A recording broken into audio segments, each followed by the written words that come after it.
Live oak with moss. Not heat flames up and consumes, not sea waves hurry in and out, not the air delicious and dry, the air of the ripe summer, bears lightly along white down balls of myriads of seeds, wafted sailing gracefully to drop where they may. Not these, oh none of these, more than the flames of me, consuming, burning for his love whom I love. Oh, none more than I, hurrying in and out, does the tide hurry, seeking something and never give up. Oh, I the same? Oh, nor downballs, nor perfumes, nor the high rain-emitting clouds are borne through the open air, any more than my soul is borne through the open air, wafted in all directions. Oh, love, for friendship, for you. 2. I saw in Louisiana a live oak growing. All alone stood it, and the moss hung down from the branches without any companion. It grew there, uttering joyous leaves of dark green. And its look, rude, unbending, lusty, made me think of myself. But I wondered how it could utter joyous leaves, standing alone there without its friend, its lover near. For I knew I could not, and I broke off a twig with a certain number of leaves upon it, and twined around it a little moss, and brought it away. And I have placed it in sight in my room. It is not needed to remind me as of my own dear friends, for I believe lately I think of little else than of them. Yet it remains to me a curious token. It makes me think of manly love. For all that, and though the live oak glistens there in Louisiana, solitary, in a wide flat space, uttering joyous leaves all its life, without a friend, lover near, I know very well I could not. 3. When I heard at the close of the day how my name had been received with plaudits in the Capitol, still it was not a happy night for me that followed. And else, when I caroused, or when my plans were accomplished, still I was not happy.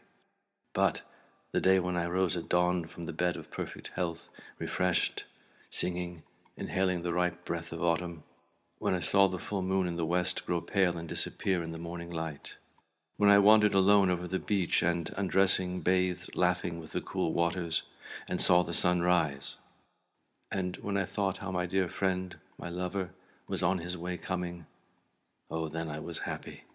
Oh, then each breath tasted sweeter, and all that day my food nourished me more, and the beautiful day pleased well, and the next came with equal joy, and with the next, at evening, came my friend. And that night, while all was still, I heard the waters roll slowly, continually up the shores. I heard the hissing rustle of the liquid and sands, as directed to me, whispering to congratulate me, for the one I love most lay sleeping by me under the same cover in the cool night, in the stillness, in the autumn moonbeams. His face was inclined toward me, and his arm lay lightly around my breast, and that night I was happy. Early music. Scrabble love letters and dirty notes. Scrabble as divination, as sibling rivalry, as a sign of his maturation in a house of 7 older kids bound for advanced degrees. I didn't beat him once. The board and the tiles made many flights into the living room air. There were letters we found months later by chance. Scrabble as shorthand for art criticism. Mosaics made from Scrabble tiles. I saw one today. A Medusa-haired youth looked out at a clump of art lovers. The right eye was open rounder than the left. I used to catch him looking at me like that, as though he were about to wink, wanting to see me both clearly and through a vaselined lens. He was a student of early music when we met. By the time we parted, he was a master. Performance practice was the world that ultimately treated me like a graft of a stranger's flesh. How that flesh wanted to take, for it loved the refinement and intimacy of the chorus the size handle intended. It loved the raspy wooden flutes and the raunchy humor of the nerdy lesbian who winded them. That was the hollow sound I wanted to make but never did, when his wind got lost and wandered in me. Still, so much was good. Laughter and talk were our food. His cock was as well made as the best made recorder, and though it never scattered me like Scrabble tiles, it kept me humming like a well-tempered engine. When he wanted to kiss me, his face would approach mine like a bird, tucking its bill under its wing. I cherished this till it started to annoy me. Rorschach Scrabble, Scrabble headstones. His dead father was the same to me as his absent siblings.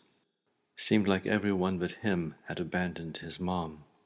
On the way to visit her, I wanted us to sit in the front seat so the bus driver, looking over his right shoulder or into his great mirrored shield, would see us holding hands. Disgust or envy or the thought of his beloved gay son in a friendly country, whatever his reaction, it was bound to be a much-needed distraction and so a kind deed for an ally, or better yet, for an enemy. Yes, we fought and laughed and shot all over each other, but his music never made me cry. My eyes, my tear ducts knew this. My ears were two small children plotting murder in the shade of their favorite tree. Someone had to cry, and someone had to incite the crying. First him over me, now me, decades later, over Vivaldi's cheerful opening bars.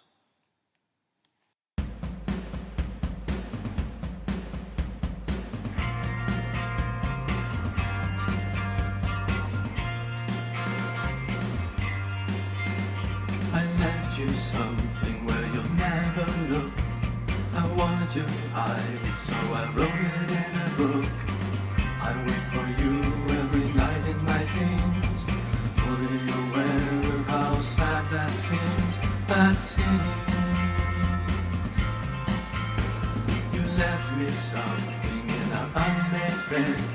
When I can't find you, I use that instead. You hid yourself like an extra key, only to be used in an emergency. I'm so tired of being cheerful, tired of pretending I'm not fearful. I left it where you're afraid to go, hiding in plain sight so everyone knows. A riddle of mystery inside an enigma, without it flow, without the stigma, no stigma. I wait for you at the lost and found childhood time capsule underground. You left a message in invisible ink, a deadly love potion mixed in my drink,